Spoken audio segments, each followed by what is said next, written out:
In the quiet suburb of Enfield, North London, a seemingly ordinary council house became the epicenter of one of the most documented and debated paranormal events in history. This is the true story of the Enfield Poltergeist. In August 1977, Peggy Hodgson, a single mother of 4, was startled by her daughter's screams. Janet, 11, and Margaret, 13, claimed their beds were shaking violently. Soon, knocking sounds echoed through the walls, and furniture moved on its own. Desperate, Peggy sought help from neighbors and the police. An officer reported witnessing a chair slide across the floor unaided.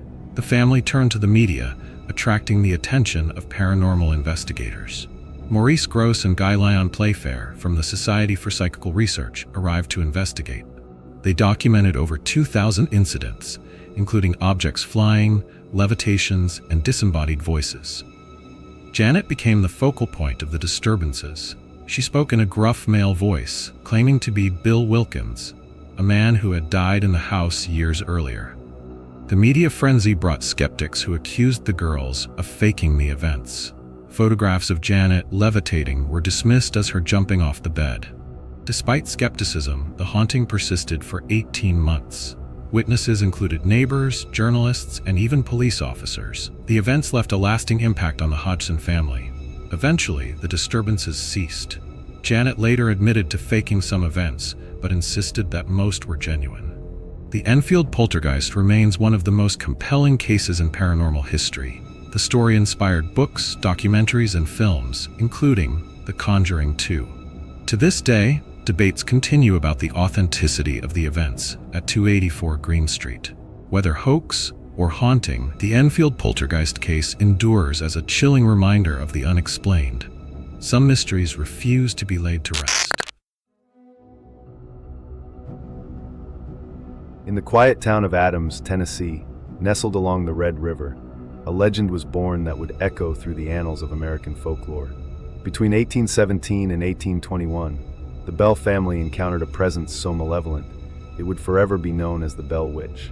John Bell, a respected farmer, moved his family from North Carolina to the fertile lands of Tennessee in the early 1800s. With his wife Lucy and their children, including the young and spirited Betsy, they sought a life of prosperity and peace. Little did they know, their new home harbored a dark secret. One evening, while inspecting his fields, John Bell encountered a strange creature, a dog with a rabbit's head, that vanished when he tried to shoot it. This was the first sign that something was amiss on the Bell property. Soon, the Bell family was plagued by unexplained phenomena, knocking on walls, chains dragging across floors, and whispers in the dark. Betsy, in particular, suffered physical attacks, with invisible hands slapping and pinching her, leaving bruises and welts. The entity revealed itself through a disembodied voice, claiming to be Kate, the spirit of a neighbor, Kate Batts, who felt wronged by John Bell. The voice was clear, conversational, and displayed knowledge beyond human comprehension. Word of the haunting spread, attracting visitors and skeptics alike. Even General Andrew Jackson came to investigate, only to flee after experiencing the witch's wrath firsthand, reportedly saying he'd rather face the British Army than spend another night with the Bell Witch. The witch's torment focused increasingly on John Bell, leading to his mysterious illness. On December 19, 1820, he died after ingesting a vial of unknown black liquid, which the witch claimed responsibility for, declaring, "I gave Old Jack a big dose of that last night, which fixed him." After John Bell's death, the witch's activity diminished but didn't cease entirely. She promised to return in 7 years, a vow she kept, briefly visiting John Bell Jr. before vanishing again. To this day, tales of the Bell Witch persist, with many claiming to experience her presence near the old Bell property. Near the original Bell farm lies a cave believed to be connected to the witch. Visitors report strange occurrences, disembodied voices, sudden cold drafts, and feelings of being watched. The cave remains a focal point for those seeking to connect with the legend. The Bell Witch legend endures, a chilling tale that blurs the line between folklore and reality. Whether a cautionary story or a true haunting, its impact on American history is undeniable, leaving us to wonder what truly happened in that quiet Tennessee town. In the quiet corners of suburban neighborhoods, a chilling legend whispers through the winds, the black-eyed children. These entities, resembling children aged between 6 and 16, are known for their pale skin and eyes as dark as the void. They appear at night, knocking on doors, asking to be let in. But those who encounter them report an overwhelming sense of dread. The first widely reported encounter dates back to 1996, when journalist Brian Bethel recounted a terrifying experience in Abilene, Texas. Two boys approached his car, asking for a ride. As he hesitated, he noticed their eyes completely black.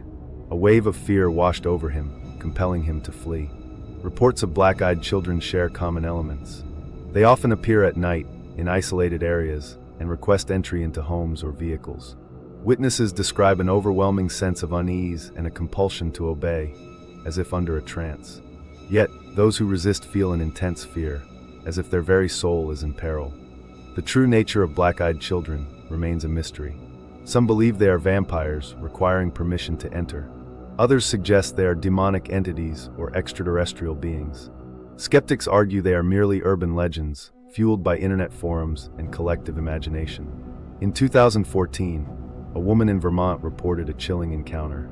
Two children appeared at her doorstep during a snowstorm, asking to use the phone. Reluctantly, she let them in. As they sat silently, her husband's nose began to bleed, and their power went out. When she noticed their black eyes, fear gripped her. The children left, and afterward, her husband was diagnosed with severe skin cancer. Despite numerous accounts, no concrete evidence of black-eyed children exists. They remain an enigma, a blend of folklore and fear. Whether real or imagined, their stories continue to haunt those who hear them, a testament to the power of the unknown. The legend of the black-eyed children endures, a chilling reminder that some mysteries are best left unexplored. Should you hear a knock at your door late at night, think twice before answering. For once you invite them in, you may never be the same again. Between the shimmering canals of Venice and the serene shores of Lido lies an island shrouded in silence, Poveglia. Once a sanctuary, now a realm of whispers and shadows. In 421 AD, fleeing barbarian invasions, refugees from Padua and Este found solace on Poveglia. Centuries later, in 1379, war forced them to abandon it, leaving behind empty homes and echoing memories. The 18th century brought death's shadow. In 1776, Poveglia became a quarantine station.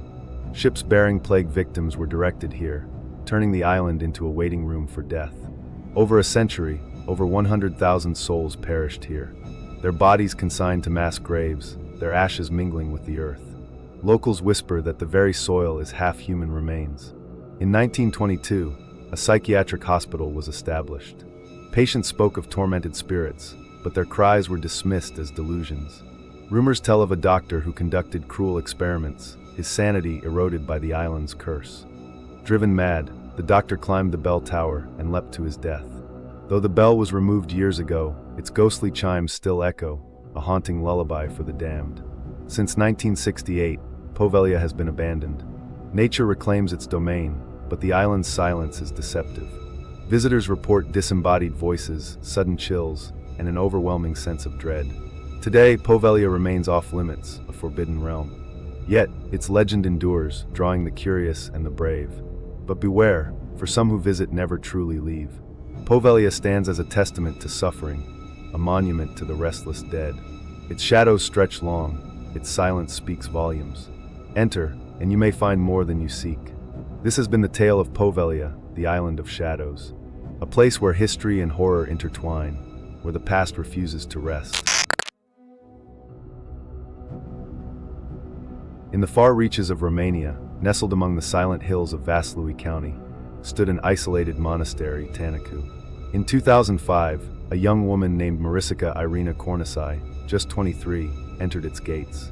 A former orphan, she had recently become a nun. But something about her arrival felt off. She spoke little. Her eyes darted like prey, and the monks whispered she was not alone in her own skin. Soon after her arrival, Irina began to act strangely. She heard voices, unseen whispers that clawed at her sanity. Her behavior turned violent. She would scream during prayers and laugh during silence. The other nuns feared her. They said she was possessed. And in this place, ancient beliefs were stronger than modern medicine. Father Daniel Corigianu, the monastery's priest and former monk, watched her decline. He believed the devil had taken root in Irina's soul. Psychiatry, he said, was blind to evil. Only the sacred rite of exorcism could save her. And so he began preparations for a ritual that had no approval and no return. Irina was dragged to the altar. She screamed, fought, begged. They tied her to a wooden cross, arms spread, feet bare, body trembling. A gag silenced her cries. For 3 days, they left her there. No food, no water, only prayers, and cold. On the 3rd day, her body went limp. No more screams, no more struggling, just silence. When the nuns removed the gag, she was already cold. Irina Kornisai was dead. The devil hadn't left, but her soul had. The outside world learned of the exorcism. Shock, outrage. Police raided the monastery. Father Daniel and 4 nuns were arrested. The trial was a media storm. Some called it murder, others a spiritual battle gone wrong. But Irina's voice was lost forever, buried under prayer and fear. Today, the Tanika Monastery still stands. Locals avoid it. Some say Irina's spirit still lingers, bound not by demons, but by the betrayal of those she trusted. In the silence of its chapel, if you listen closely, you might still hear her scream.